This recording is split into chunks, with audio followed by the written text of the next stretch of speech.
On today's episode, we talk about a crazy win for the 76ers in game number 3, taking a commanding 3-0 lead over the Toronto Raptors, trying to close things out over the weekend in game number 4. This is Locked On 76ers. You are Locked On 76ers, your daily Philadelphia 76ers podcast.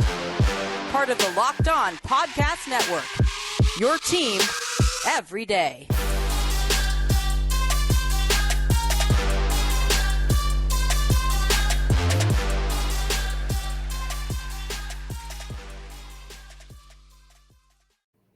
Oh, what's going on, Sixer fans? Welcome. You are Locked On 76ers. I'm Devon Givens from 97.5 The Fanatic Radio in Philadelphia, alongside my co-host and partner, Keith Pompey of the Sixers, who is the Sixers beat writer for the Inquirer.com. He is in the six where the Sixers took down the Raptors in game 3 in dramatic fashion. Keith, what's going on, man? Yo, nada. Hey, I'm going to tell you this. You saying the 6, right? Yeah. I know this is a Sixers podcast, but this dude had this fat jersey. His name was his jersey number was 6. Yo, that thing was fire. It was fire last night. That's dope. That really is. Hey, folks, listen. We got a lot to talk about today with the recap of a crazy win last night for the Sixers over the Toronto Raptors. Now a 3-0 series lead after last night. We'll get into also later on why this win could possibly pull the team together even closer than they already are. And later in the final segment, we'll also discuss and quick question. Is this team better than we expected? We'll get to all of that. But before that, thanks for making Locked On 76ers your first listen every day. And remember, Locked On 76ers is free and available on all platforms, including YouTube right here, where you get to see the excitement on our faces from last night, even though we have to be biased, unbiased, and we have to talk about the game as is and critique things the way that we do. Even us, with Keith, with the great background there in Toronto, we can't help but, as basketball fans, enjoy what went down. Keith, what was it like in the building last night when Embiid had that opportunity to make that shot? 0.9 seconds left on the shot clock, under 3 seconds left on the game clock, and Doc Rivers calls the timeout. Great timeout, great awareness by him to call that timeout. Out of the coach's box, he sprints down the sideline.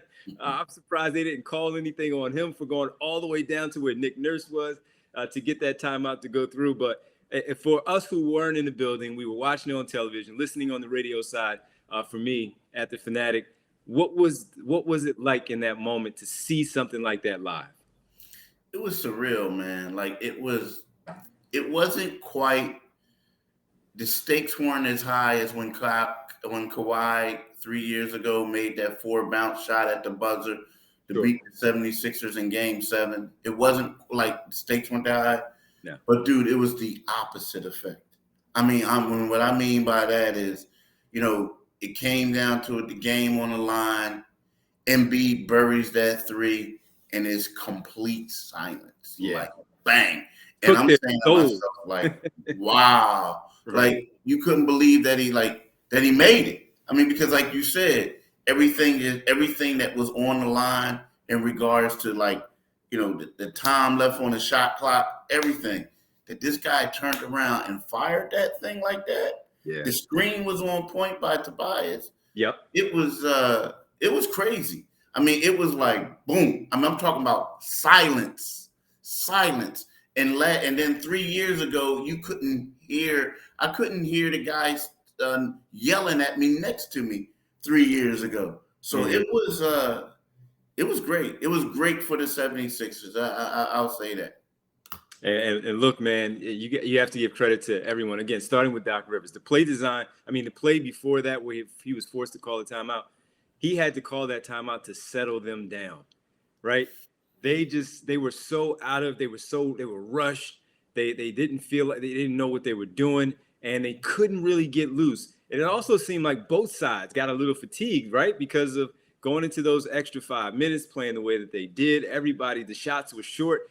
Good looks were happening on both sides, but they weren't executing properly. So just going through the entire thing, Doc Rivers calling the timeout, the play design as he put it together to call it, Tobias Harris, to your point, setting that screen, which Keith could have been called an offensive foul, was the way he was leaning in on Preston Sachua to free Joel Embiid up. But then the pass to Joel Embiid, and for him to turn, square up, and not rush the shot. How many times do we see a shot like that, and then it's an air ball because they don't square up enough, the feet aren't set, and you're rushing it out of I guess a little scared. You don't know what's going to happen in that moment. Air ball short, air ball long, and now all of a sudden Toronto has the ball with less than 2 seconds to go, and then of course maybe force that overtime where you have no James Harden and you are playing 5 extra minutes. You don't know what's going to happen. Everything went the way that it needed to with that one timeout by Doc Rivers, and that play design, just phenomenal work by them down the stretch after having so much trouble executing in the final few minutes of the fourth quarter and a little bit in the overtime session as well. Yeah, and I got to give props to Doc Rivers. Got to. Because, let's keep it 100. Like everybody was talking about, including myself. Yep. We were all talking about Nick Nurse and all the great moves that he made. And Doc Rivers has coached his tail off in this series, right? And also, like you said, the one thing about Doc Rivers, like people don't give him a lot of credit for it, but his out of timeout plays are typically on point. And this was one of them. I mean, that was a timely timeout because people forget. Joel threw the ball up before. Yes, he did. Before we knew it was a timeout, people were like, huh? The crowd was cheering, everything was cheering. It's like, oh dang, Doc called the timeout. And he was like scratching their head. It was so loud, to your point, we didn't even hear it. Yeah, you didn't hear it. So when you look at that, you're saying to yourself, like, whoa, that was smart. And then here's something else, another shout out. Right now, he has sole possession of 4th place with 101 playoff victories.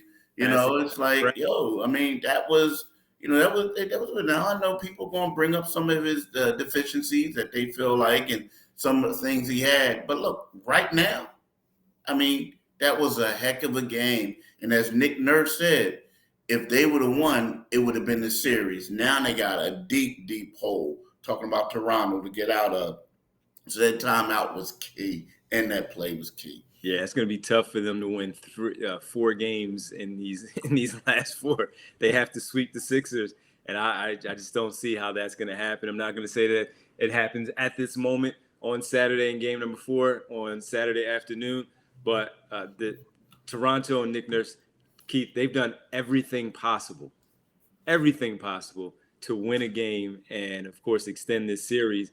And they gave it their very best shot last night, forcing 24 turnovers, getting 27 points off those turnovers, having 13 more shots than the Sixers did, 12 more field goal attempts than the 76ers did. But they had the same amount of field goal makes, even with the plus 12 in the field goal attempts.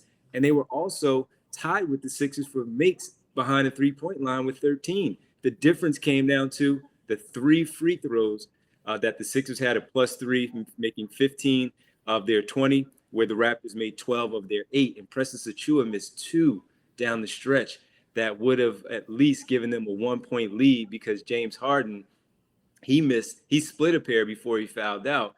And man, it was that just drama all over the place with that game last night. Drama everywhere. And OG, don't forget, OG split a pair too. He did. Yes, he did. Yeah. And we're talking about the 3 foul shots. That's the 3 foul shots right there. That's that advantage.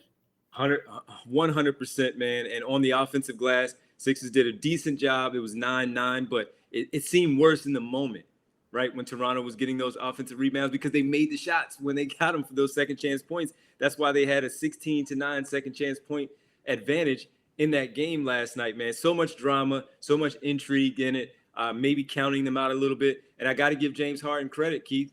He kept them in it in the first half. If not for what he did in the first half, having some timely buckets, I don't know that they would have been in it in the end. So great work by the Sixers to get that win. We have so much more to talk about, including why a win like this, Keith, can bring a team together. They are already a tight-knit group, but on the road like this, winning in that fashion could also bring them together even tighter, even closer. We'll talk about why that's so important. Getting ready for game number 4 next right here, Locked On 76ers.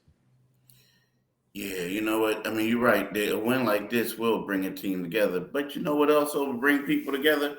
Bet online, right? Money, money. Money. Money always brings folks together. See, Bet Online is your number one source for all your betting stats and sports info. Find all the latest sports development, league reviews, and news, including this year's basketball playoffs and the start of Major League Baseball season. BetOnline is your continued source for all your sporting wagering information, from live betting to playoffs, esports, and more. Head to the website today or use your mobile device to learn more about the trends and actions. BetOnline, where the game starts. I'm telling you, do it today, people. Do it today.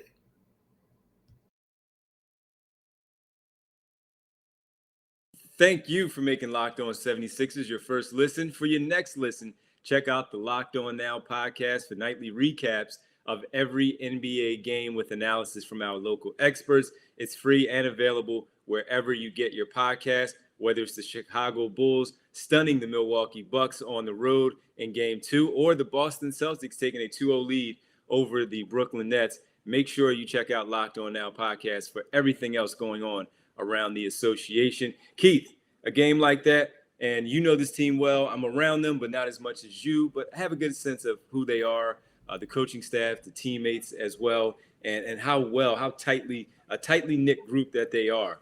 But when you have a game like this, you're on the road, it's only you. Everybody's coming down on you. All the stuff that has happened from 19, that's still that dark cloud hovering over the Sixers from that Kawhi Leonard shot. And while this may not erase that, of course it can't, because they went on to win the championship. But as tight as this team is, to have the trust in one another, down 17, as bad as things were in the first half, to continue to fight, never give up. All I kept doing, Keith, was looking at the score saying, they should be getting blown out. And they were down by 17, and the Toronto Raptors could never put them away. And the Sixers just kept chipping away. And we see them as a new team because of the addition of James Harden and what he has been able to do. He had 8 points and 4 assists in the second quarter. It was 27-27. In the first quarter, he only had 4. But in the third, Keith, where the Sixers defeated the Raptors in that frame, 28-19, once again, James Harden, just some timely buckets. It was a layup that he had. He only had 4 points in there, but he shot it well overall. He had 3 assists, and he grabbed some rebounds as well. He's 7 for 13 overall on the floor, 10 assists with his 19 points, making 2 or 4 from beyond. Why does a game like this, and why will a game like this, especially in the game floor, a closeout situation to send that other team home and you advance to the second round, why could this one be a game where it pulls this team even closer together? I mean, just by the way it happened. I mean, I get it. Like, we could talk about what James Harden did. We could talk about what Tyrese Maxey did. We could talk about the big threes that Niang hit. Tobias is all-around play. But the thing that got me is that the poise that they had. Yep. There was no panic. Now, there was a couple of times where Danny Green was about to, I thought he was trying to, take the ref in the alleyway a couple of times. But outside of that, huh? That's a great point, because look at how they avoided, they pulled him back as a team, right? They pulled him back. You saw Tyrese Maxey pulling him away. You saw James Harden come in, kind of like rubbing his shoulders like, hey, calm down. We can't afford that extra point, right? Exactly. You're already getting the 1 point from the technical. We don't need a second one, and you being ejected when we don't have enough bodies because Matisse Thybulle was not there. You're absolutely right. Yeah, and so the thing is like that poise was key. And it's funny because, there was a time, I'm going to be honest with you, man, whenever the going got tough like that, you just saw the Sixers implode. There was like bad body language. It was this, it was that. Tobias summed it up, said it's Doc Rivers. Doc really calmed him down. He said there was a point where he was upset for 3 minutes, and Doc just gave him that look and said something to him, and he knew he had to suck it up. So I think what that is, showing that poise, being able to come back like that in a hostile environment. I don't think people know how tough it is to play here. I mean, on the road, and especially, you got Weed and North stuff. These people really have Canadian pride. They love their country. I mean, they all sing the national anthem together. You always see the Canadian flag when they're doing that and Raptors. So it's kind of like the Sixers came up here and battled the entire country. I know people say, what you talking about? But I'm telling you, that's just how it is with this pride up here. Right.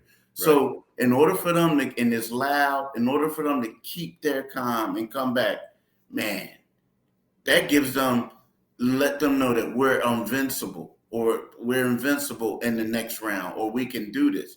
This was a major confidence boost. I'm telling you, a major one. And it was weird. Like, they turned the ball over early, they committed, but then they gradually got away from that, slowed it down. They had 15 in the first, or like midway in the first half. Yeah, so, they had 9 in the first quarter, and overall they had 15 at the break.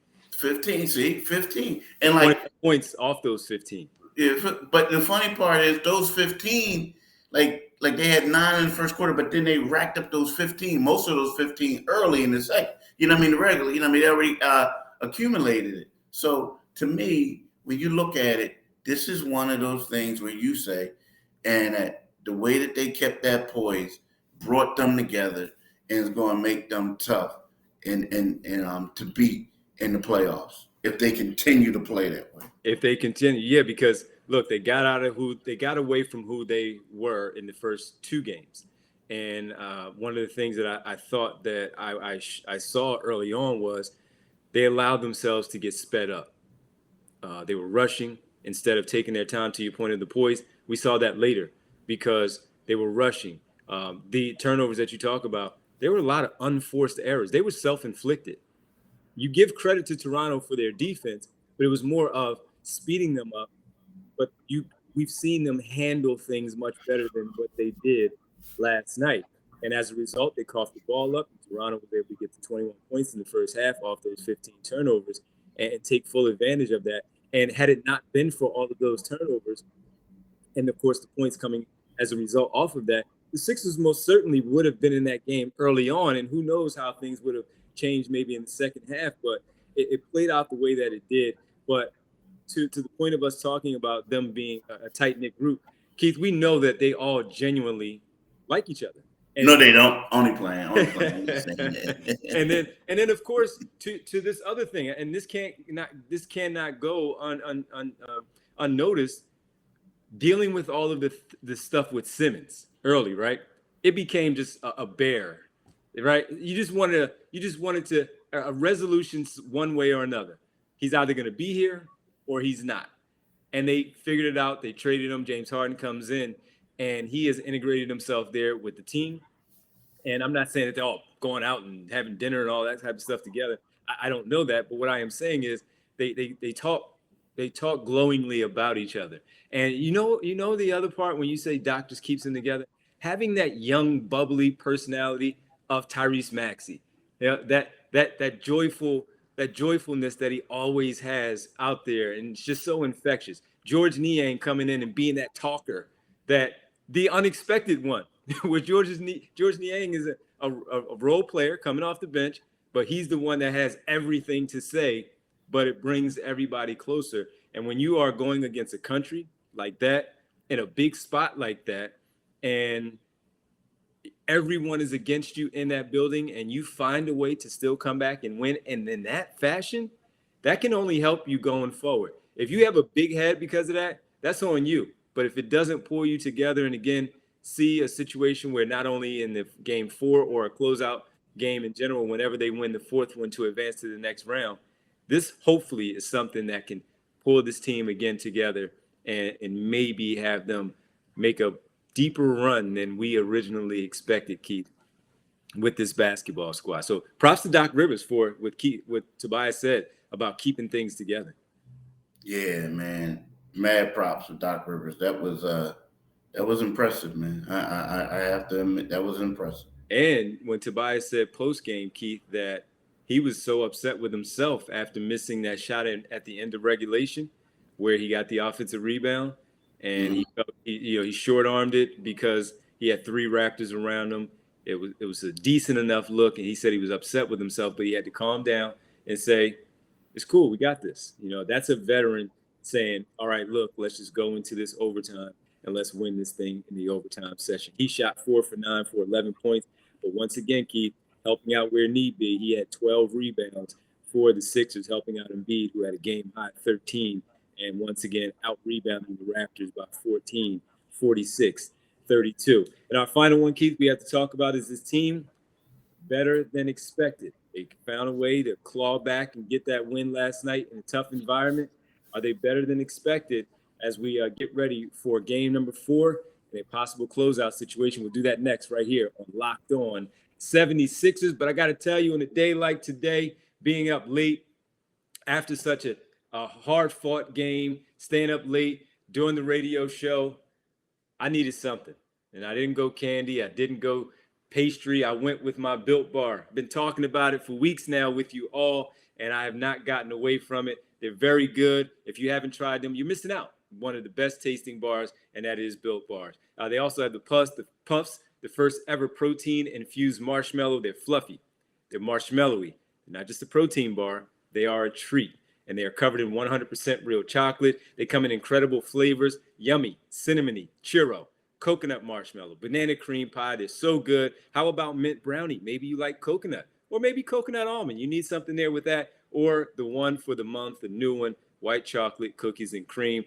All fantastic. 100% real chocolate, including the Puffs. Yes, low calorie, high protein. Replace your candy bars with these like I have. Staying up late, getting up early.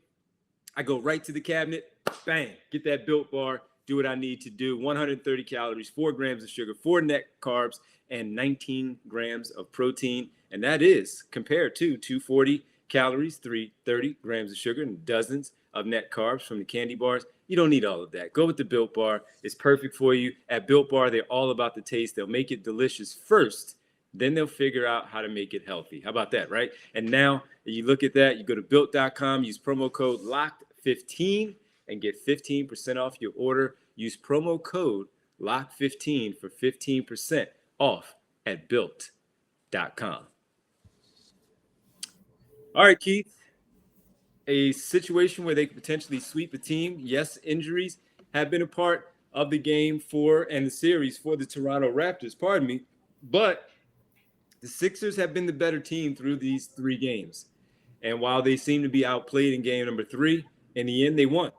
So, again, better team through the 3 games. I predicted a 7-game series and the Sixers would win. You predicted the Sixers would fall potentially in 6 or 7.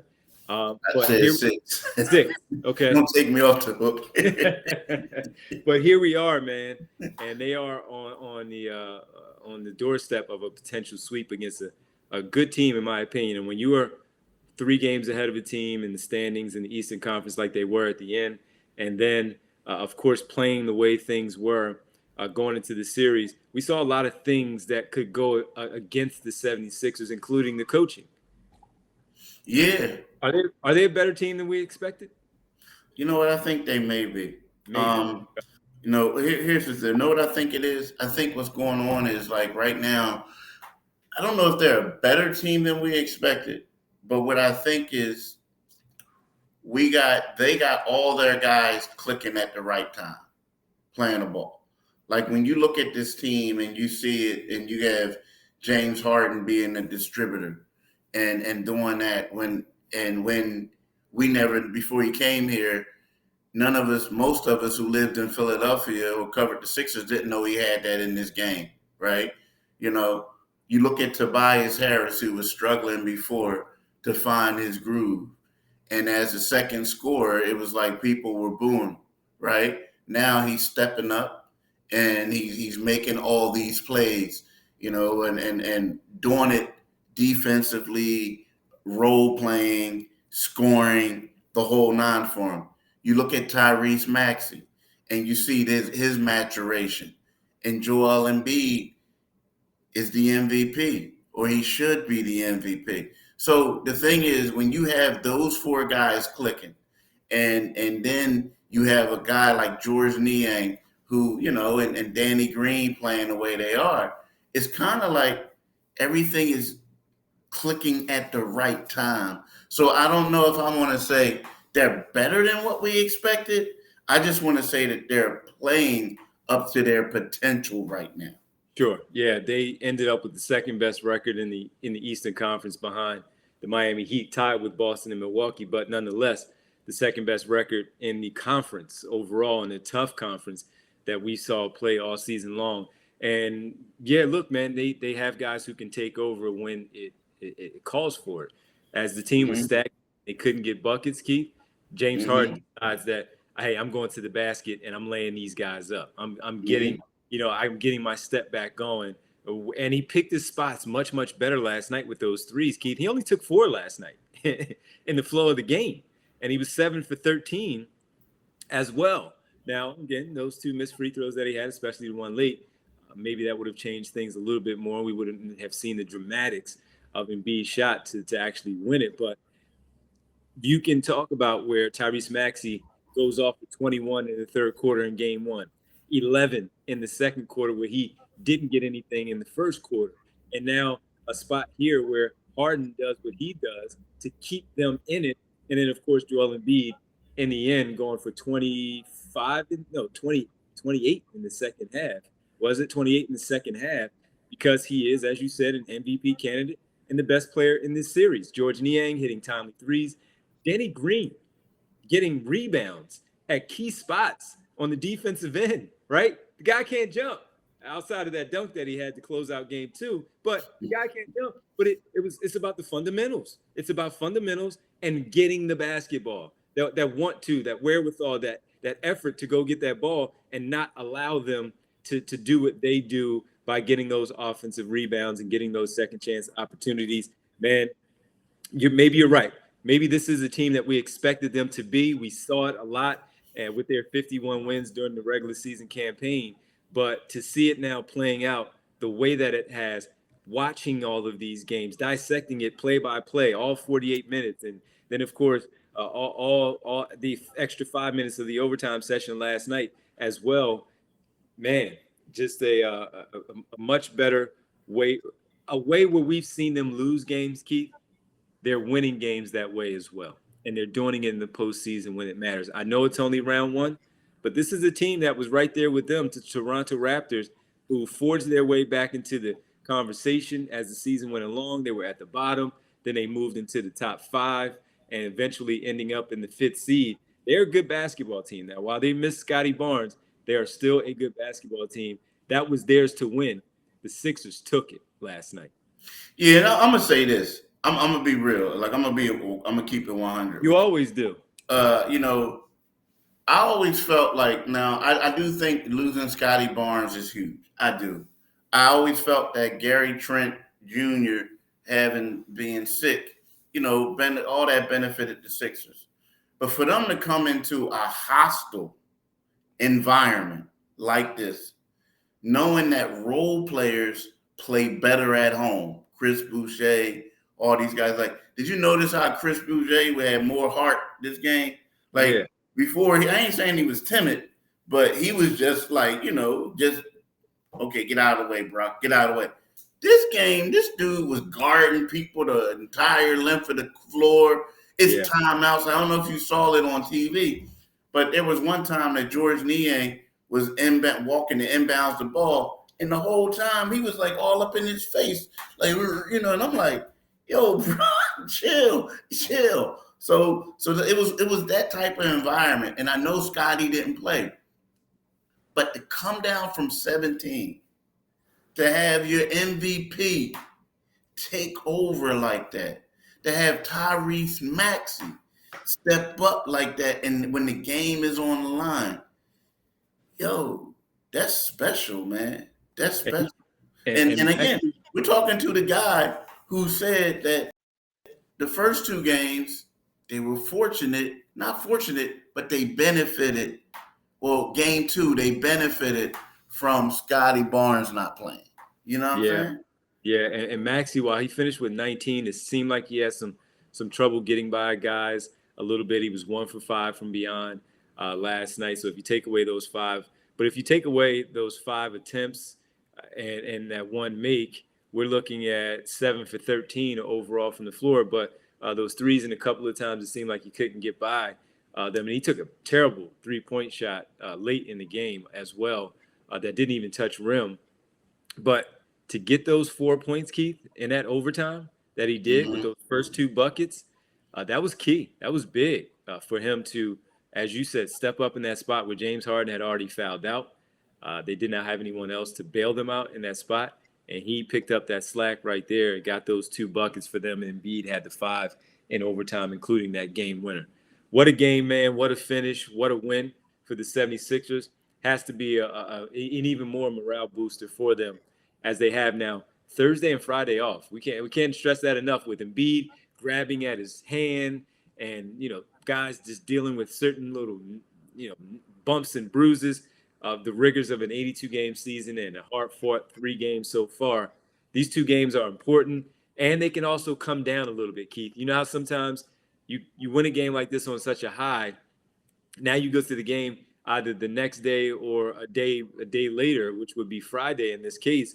They have a couple of days to kind of settle things down. Doc Rivers and the coaching staff can point out, hey, you won the game the way you won it. Now we have to forget about it and make sure we do not come out in game number 4 and play as poorly as we did in the first half, getting down like we did in that first half. So tremendous work by the Sixers and getting the win last night. Keith, we get ready for game 4, the possible closeout situation on Saturday. Should be a fun one. Yeah, it should be. It should be. Maybe you get to come home early. Yeah. Maybe I get to stay home. Yeah. So it will be. But hey, look, y'all, I want to let y'all know one thing. Y'all can subscribe to this podcast wherever you get podcasts at. You can also make sure you subscribe to our YouTube channel, Locked On 76ers YouTube channel, by clicking on the Liberty Bell on our YouTube page. But I'm telling you, get daily content from Devon, my man, Mr. Knowledgeable, and me. So go ahead and do that today. Yeah, we are Mr. Knowledgeable. Yeah, that's right. Keith as well, Mr. Knowledgeable. Thanks, man. Appreciate that. Make sure you guys go subscribe wherever you get your podcast. And, of course, here on the YouTube channel. Click that Liberty Bell, folks. We're working hard here. Click that Liberty Bell as we get to talk the Sixers as best as we can. Thanks for making Locked On 76ers your first listen every day. On our next episode, we'll certainly preview game number 4 and see what happened in the days off with the Sixers Thursday and Friday and seeing how they are now handling getting ready for game number 4 on Saturday afternoon. Now make your second listen Locked On NBA, where Locked On experts are covering the biggest stories around the NBA every Monday through Friday in less than 30 minutes. It's free and available wherever you get your podcast, including what's going on with Chris Middleton. He had a tough injury, needing an MRI. So you'll find out from those Locked On experts of what the latest are for a situation like that with the Milwaukee Bucks and one of their all-star level players. Keith, as always, man, this was a fun one. It was a great game last night. I wish I was there in the building to experience that with you, but it was certainly something watching it and, of course, hearing it on our radio side. But fun win, great playoff win by the Sixers. Yeah, it was. Yep. All right, man. All right. Peace. Thanks for listening, y'all. Thank you.